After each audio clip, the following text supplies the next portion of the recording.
All right, get ready because this deep dive, well, it's going to take us into like a truly wild part of American history like you wouldn't believe. Oh, tell me about it. So we're talking about those excerpts you sent in, the Right. American History Tellers podcast. Yeah. Specifically, the one, the episode called "The Plot to Steal Lincoln's Body." Okay. Crazy, right? Yeah, it does sound like something straight out of a movie. It really does. But the thing is, it really happened. Yeah. Like, this was a real plot. Yeah. It all went down during, like, this huge counterfeiting crisis Oh, wow. that gripped the U.S., like, back in the mid-1800s. Oh, wow. So like during the Civil War. Exactly. I mean, think about it. Almost half the money going around back then, Really? especially those new greenbacks. Oh, wow. Totally fake. That's crazy. I mean, can you imagine the impact that must have had on people? It was huge. Like, imagine you're a farmer, right? Yeah. You just sold all your crops. You get paid, and then bam, the money's worthless. Oh. It was a mess. It wasn't just about the money either. Oh, It was like this social problem. right, It eroded trust, created this crazy anxiety everywhere. Wow. It's amazing how something like fake money can have such a big impact. So how did the government even respond to something like that? Well, that's where the Secret Service comes in. Oh, really? Yeah, before they were protecting the president, you know? Right. Their main gig was fighting this counterfeiting wave. I bet they had their hands full. You can say that again. So, who are the big players in this counterfeiting ring? Well, the podcast really zeroes in on this guy, the master engraver named Ben Boyd. Yep. And let me tell you, he was like a rock star in the counterfeiting world. Wow. His plates, they were so good, so detailed that even the most experienced bankers, they couldn't tell the difference. That's incredible. So, like, he was a real artist in a way. He was. It's kind of tragic, though. Yeah, I know. To have that kind of talent and, well, use it for the wrong reasons. Exactly. And his story's more complicated than you might think. Oh, how so? He learned engraving from his dad, actually even thought about taking over the family business. Oh, wow. But then this other engraver, this guy Nat Kinsey, lured him into the world of counterfeiting. Oh, so it was like a mentor-student kind of thing. You could say that. Imagine you're a young, skilled engraver, someone dangles a chance to make a fortune making fake money. I mean, that would be hard to resist, I guess. Especially back then, opportunities were pretty scarce. So what was Boyd's first adventure in fake money like? Well, the podcast says his very first counterfeit plate, a fake $20 bill, it was a masterpiece.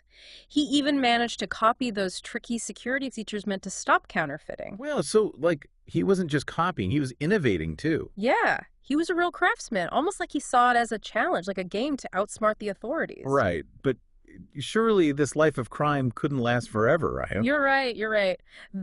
He and Kinsey got busted in the late 1850s. Oh. Yeah, and Boyd ended up doing like 2 years in an Iowa penitentiary. Oh, wow. So like a real jail sentence. Real deal. Yeah. And it seems like that was kind of a turning point for him. Oh, yeah. After he got out, he left Kinsey behind, moved to Chicago, hoping for a fresh start. Maybe bigger opportunities, too. Who knows? Chicago in the 1860s, huh? That must have been wild. So is that where he meets Big Jim Keneally? Bingo. Keneally, now he was a different breed. He wasn't an engraver himself. Yeah. More like a strategist, a real deal maker. He saw Boyd's talent, saw the potential for like crazy profits, Yeah. and became the brains behind this whole sophisticated criminal network, connecting talented engravers like Boyd to, you know, the people who could actually get those fake bills out there. Wow. So Keneally's like the puppet master, and Boyd is his star player. But with the greenbacks coming out during the Civil War, things must have changed, right? I mean, the counterfeiting game. Oh, totally. Before the war, the federal government, they didn't issue paper money at all. Yeah, it was all private banks. So there were all these inconsistencies. A counterfeiter's dream, really. Right. But the Civil War changed everything. Yeah. Suddenly, everyone needed this new standardized paper money. Ah, so Boyd's skills became even more valuable. You got it.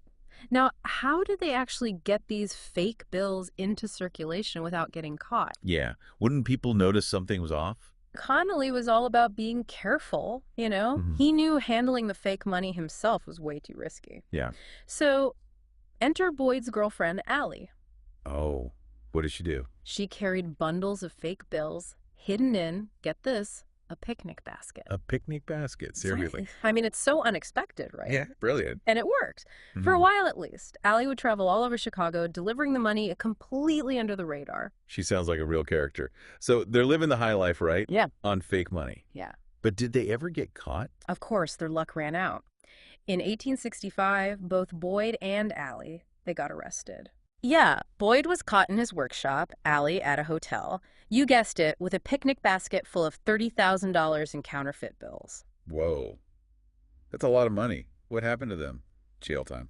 Boyd, always the smooth talker, he managed to cut a deal. He gave up his most prized possession, a perfect $50 bill plate, Wow. in exchange for his and Allie's freedom. It was close, though, and it seems like it changed him. How so? He realized Chicago was too hot, decided to go underground, moving around to avoid the heat. So he became a, counterfeiting nomad. Yeah. Always on the run. You got it. But what about Allie? Did she stick with him? Interestingly enough, after years of being his girlfriend, partner in crime, they finally tied the knot in 1865, right after the arrest. Really? Maybe that experience brought them closer, or maybe Boyd felt guilty, for getting her mixed up in his risky business. Whatever the reason, they vanished. Nobody knew where they went, except, of course, Big Jim Connelly. Connelly must have been freaking out. I mean, Boyd was essential to his whole operation. With Boyd gone, his whole empire is at risk. What did he do? Well, this is where things take a really strange turn. While Boyd and Allie are trying to disappear, some big stuff is happening in the U.S. The Civil War, it's just ended. Right. And the nation is in mourning after Lincoln's assassination. Oh, okay. I see where this is going. Lincoln's assassination. This ties into the whole body snatching plot, right? You got it. After Lincoln died, his hometown, Springfield, Illinois, they decided to build this big memorial for him, including a fancy mausoleum for his body. Right. But here's the thing, the security at the tomb, well, it was surprisingly lax. I'm kidding. Nope. I mean, I guess nobody could fathom anyone daring to mess with the remains of a president, right? Yep, I guess so. It's like they underestimated how bold criminals could be, especially someone like Connelly. Exactly. Connelly, desperate to get Boyd back, to save his criminal empire, he cooked up this crazy plan, steal Abraham Lincoln's body. Wait, hold on. He wanted to steal Lincoln's body. That's nuts. What made him think he could actually pull that off? Well, believe it or not, grave robbing, it was pretty common back then. Really? Yeah. There were gangs, they called them resurrectionists, they'd steal bodies from graveyards, sell them to medical schools. Oh, wow. So for science and stuff. Exactly. So while Lincoln was a high-profile target, the act itself wasn't totally unheard of. Okay, I guess that makes sense. So he figured if they can steal regular bodies, why not the president's? But what was his plan exactly? It was actually pretty detailed. He wasn't going to break Boyd out of jail directly. The plan was to steal Lincoln's body, hide it, create this huge scandal, embarrass the authorities. Wow. Then, a few months later, he'd discover the body, while he's out on a fishing trip. You're kidding me. And then offer to reveal its location, but only if they release Boyd and pay a hefty ransom, $200,000. That's a lot of money. Well, but wouldn't the police be suspicious? I mean, about him suddenly finding the body? Oh, he had it all figured out. He'd have a rock-solid alibi. Wouldn't participate in the actual grave robbery, make sure he was seen publicly in St. Louis the night of the heist. Right. It was a gamble, for sure, but he figured the sheer audacity of it all, that would work in his favor. He thought no one would believe something so crazy. And he really thought he could outsmart everyone, huh? Mm-hmm. Okay, so he has this plan, but how did he intend to pull off this body-snatching heist? I mean, who's going to help him with something this risky? Well, for that, you'll have to wait for part 2. Oh, come on. We'll dive into Connelly's crew and the details of his audacious plan. Stay tuned. All right. Okay, so last time we left off with Big Jim Connelly and his crazy plan to steal Lincoln's body, to get Boyd out of jail and make a ton of money. But Connelly wasn't going to do this alone, right? I mean, he needed a team. Who did he get to help him with this insane plan? Yeah, Connelly, he knew he couldn't just pick any random criminals for a job like this. Right. I mean, we're talking about stealing the body of a president. Seriously. It was a huge risk. Totally. He needed people who were good at what they did, discreet, Yeah, and most importantly, loyal. I bet. He couldn't risk anyone getting scared or talking to the cops. So where did he find these guys? He went to his own network, recruited from Chicago's criminal underworld.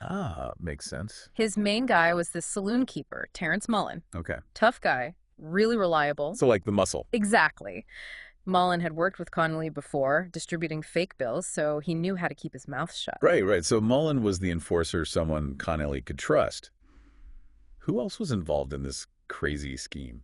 Well, he also brought in these two brothers, John and Hughes. Look. They were experienced criminals, burglars, thieves, that sort of thing, known for being sneaky and really good at cracking safes. So skills you'd need to break into a tomb. Exactly. Okay, so we got Mullen the tough guy and the Hughes brothers, the skilled burglars. This is sounding more and more like a heist movie. Anyone else? Oh, yeah. Connolly figured they might need to forge some documents, Right. Create distractions or cover their tracks. Yeah. So he brought in Jack Hughes. No relation to the brothers, I'm guessing? No, different Hughes altogether. Okay. This Hughes was a real pro at forging and counterfeiting. So Connolly was basically building his own A-team, each guy with his own special skill set. Exactly. But how did he convince these guys to do something as crazy as stealing Lincoln's body?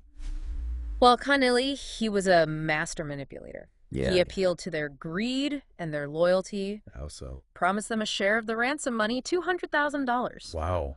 That's a fortune. Big money back then. But he also played on their friendship, framed the whole thing as a way to help their friend Ben Boyd. Oh, I see. Made them feel like heroes, fighting against a corrupt system that had wrongfully imprisoned their buddy. That's pretty clever. He's tapping into their sense of adventure, their desire for wealth, and their loyalty to Boyd. It's like a win-win for everyone, well, except for Lincoln and the authorities, of course. Yeah. But let's talk about the heist itself. Did they have, like, a detailed plan? How are they going to get into the tomb, let alone move a body? Oh, Connolly was a meticulous planner. Okay. He had studied Lincoln's tomb inside and out, Right. noted all the weaknesses, and remember what the podcast said. Yeah. It wasn't exactly Fort Knox. Right. The entrance, just a simple padlock and a flimsy wooden door. Seriously. No guards, no alarms, nothing. Nope. I mean, it seems crazy, right? That a president's tomb would be so poorly guarded. Totally. You'd think they would have had, like, some serious security measures. You'd think so, but that's what Connolly was banking on. Oh, I see. He knew everyone was so respectful of Lincoln, they'd assume the tomb was safe. Nobody would dare do something so disrespectful. It was the perfect target. It's like the ultimate case of underestimating criminals. Okay, so they have their team, they know the tomb's weak points, and they have a plan. What happens next? Tell me about the night of the heist. It was a dark and stormy night in November 1876 when they set out. Zookie? They picked that night for a reason. Why? The storm would cover any suspicious noises, and nobody would be out and about. Perfect night for a grave robbery. Okay, I can already feel the tension. They arrive at the tomb, it's storming like crazy. What happens next? Does he just break in and start digging? No. What do they do? Connolly told them to be as quiet as possible. All right, gotta stay under the radar. They picked the lock on the gate, slipped through the door, and there they were, inside the tomb. Wow. Can you imagine that? Standing inside Lincoln's tomb, a storm raging outside, about to pull off one of the craziest heists ever. Must have been a wild feeling. But they had a job to do. They quickly got to work following Connolly's plan. Okay. And remember, the podcast mentioned Lincoln's coffin was inside this huge marble sarcophagus. They brought a heavy wagon to move it. They were going to move the whole sarcophagus. The whole thing. That's ambitious. And heavy. Yeah, it wasn't easy, but the storm helped drown out the noise. They carefully moved the sarcophagus out of the tomb and loaded it onto the wagon. Wow. So they're escaping with Lincoln's body. This is where it gets interesting. Did they get away clean? Kamatali, he planned every detail. Right. It was all about the details. Had lookouts around the cemetery in case anyone came by. How smart. He also made sure they had a clear escape route, a back road to their hiding spot by the river. Wow. So he really did think of everything. So they're on the road. They're in the clear. Mission accomplished. Right. Well, not so fast. Uh-oh. What happened? You can't leave me hanging like that. Even the best plans can go wrong. You know, when you add in the human element, What do you mean? that's where things took an unexpected turn. All right, so last time, it sounds like things were going smoothly. They were making their escape with Lincoln's body. But you said things took a turn. What happened? Did something go wrong? Yeah, well, you know how I mentioned how Connolly kind of underestimated the human element? Right. Well, even his best laid plans, they couldn't predict how people would react, under pressure. Right, of course. So as they're driving through the storm, fear starts to set in, doubts, especially for the Hughes brothers. Oh, man, I can imagine. Stealing from the living is one thing, but messing with Lincoln's remains, that's got to weigh on your conscience. Yeah. It's almost like sacrilegious. Exactly. It's a whole other level. And one of the Hughes brothers, he just couldn't handle it. Started panicking, saying they were in over their heads. Oh, no. Yeah, he thought the consequences would be way worse than anything they'd faced before. So what did they do? Turn back. They were torn. You know, $200,000 is a lot of money, but the fear of getting caught, it was just too much. Right, right. So they kind of went off script, scrapped the idea of hiding the sarcophagus by the river. Wow, Connolly must have been furious. He was all about sticking to the plan. No. So what did they do instead? They found a more low-key spot, a shallow grave, hidden in the woods. Figured they could lay low, let things settle down, And then contact Tanieli with their demands. Oh, so they went rogue. Risky move, if you ask me, going against the mastermind. So did their little plan work? Well, they might have stashed the body, but they couldn't hide their own guilt. They started acting all weird, suspicious. That's never good. And remember, these guys were known to be Connelly's associates. Right, right. The authorities, they were already watching Connelly pretty closely. I see. So the trap was already closing in. Connelly's reputation was catching up with him. But how did the Secret Service get involved? Was it Agent Tyrell again? No. While Tyrell was busy with other counterfeiters, another agent was on Connelly's case. This guy, Louis Swiegels. Okay. What was he like? Sharp, observant. He had been assigned to keep tabs on Connelly. You know, Connelly's schemes always fascinated him. How he could manipulate people, pull off these crazy plans. Swiegels was convinced Connelly was about to do something big. So he was just waiting for him to slip up. Pretty much. And when he heard about Connelly's crew acting strange, he knew something was up. He started digging, following leads, and soon he suspected that Connelly might be involved in something way bigger than counterfeiting. Wow. So he starts connecting the dots. Connelly needs to break Boyd out. His crew's acting weird. And then there are rumors about Lincoln's body being stolen. That's a pretty big revelation. Exactly. It all clicked for him. He realized this could be a national scandal if Lincoln's body was really gone. He had to act fast. He told his superiors, and that's when the real investigation began. So the stakes are getting higher. But how did they find the body? Did someone tell them where it was? Swiegels, he was a master at interrogation. He knew how to apply just the right pressure, to get people talking. Right. He decided to focus on the weakest link, Jack Hughes, the forger. Why him? Was he known to crack under pressure? He was newer to Connelly's crew, hadn't been involved in as many risky operations as the others. Swiegels figured he might break. The good cop, bad cop routine? Well, it wasn't quite like that. But Swiegels, he was persuasive. He got Hughes to confess. He did. Hughes spilled the beans, told them exactly where they buried the sarcophagus. Wow. That's a game changer. So they get the body back, case closed, right? What about Connelly and his crew? Did they manage to get away? Nope, not a chance. With the body recovered and Hughes' confession, the authorities had all they needed. Connelly, despite his alibi, he got arrested, charged with conspiracy to commit grave robbery. Oh, wow. Mullen and the Hughes brothers, they got caught too. No big payday for them. What happened to them in the end? Serious consequences. They were all convicted, sent to prison. Connelly, as the ringleader, got the toughest sentence, 3 years. Wow, it's a long time. His counterfeiting empire, already struggling without Boyd, was totally finished. It's amazing how such a well-planned scheme fell apart so quickly, all because of, one guy panicking and a smart investigator. What about Ben Boyd? Did he ever find out what Connelly tried to do? It's not really clear if Boyd ever knew about Connelly's plan. He stayed in prison, served his time for counterfeiting. It's kind of ironic, Yeah. Connelly trying to get him out, that's what led to his own downfall. What a story. It makes you think, what if the Hughes brothers hadn't freaked out? Could they have actually gotten away with it? It's a question that'll probably keep historians guessing for years. It really makes you think. It reminds you that even the smartest plans can go wrong. Because, well, you can't always predict what people will do. Exactly. Connelly's ambition and loyalty to Boyd, they blinded him to the risks, and ultimately, it was his undoing. Wow, what a wild ride. I'm still surprised something like this could actually happen. It shows you truth really can be stranger than fiction. You said it. It's been a fascinating deep dive into this crazy plot to steal Lincoln's body. And remember, this deep dive was tailored just for you. If you want to learn more about this bizarre chapter in American history, there's tons of information out there. Keep those deep dive requests coming. Until next time.